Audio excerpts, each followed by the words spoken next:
You can just keep him pinned there.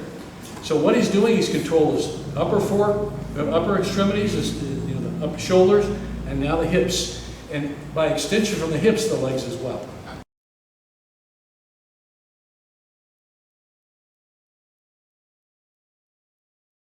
Let's look at some things. So very simple one to do. So I've turned him over and he's here, okay? Now, you want to control some control points. Let's think, in Judo concept and theory, it really works. You have 4 areas. You have the 2 shoulders and the 2 hips. That's called Shiho, the 4 corners of the body, okay? And that's why in Judo concepts and theories, it's worked for well over 100 years because, I mean, it just works. It's anatomy works. So what we're going to do is to take control of those 4 corners to the best we can. Okay, so it's a Shiho type situation. And it's basically a side control position here. So I've turned him over, bam, and knocked him, Now with this hand, the hand that's close to the head, I want to hook under and I want to put my elbow to my knee and just kind of start bending him.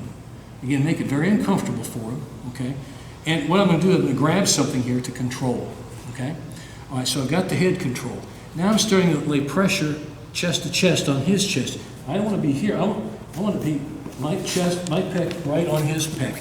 Okay, like this, okay?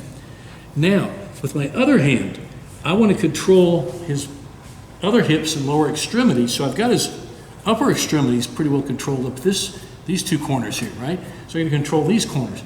Now, we're going to show, now in Yoko Shiho Gatami, side 4 corners, okay? I'm going through here, those work quite well.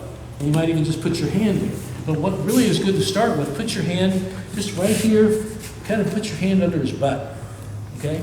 And we call that a hand check or a hip check. And I can control him here. If he knows anything about ground fighting, his first reaction is he's going to shrimp in and turn into me. Boom, like that. And then I've lost him. So you got to figure he knows enough to do that. So I want to keep him from turning into me, so I'm just going to put my hand right here. Once you've done, you've checked his hips. You've kept him from turning into you. And you might have to keep him there for the whole time. He says, I'm going to keep trying to bridge into you because he knows if he can get his foot in there, he can pull you in his guard, right? Okay? Well, Derek didn't want that to happen. So this is a good way to hand check. Stop that. Right? And eventually, so you can start, look how you pinned him down there. There are all variations of these. You can just keep him pinned there. So what he's doing, he's controlling his upper extremities, the upper shoulders, and now the hips. And by extension from the hips, the legs as well. So let's just work on this very basic concept. It's a simple move, it really is. So you start, control the head, like we did, and with your left hand, if you need to, you can. So if you sense him, you may have him already in a monogatami, and he's turning in. So bam, he might have to hip check. See that? So that's how you keep him from turning in. You may have already established your pin.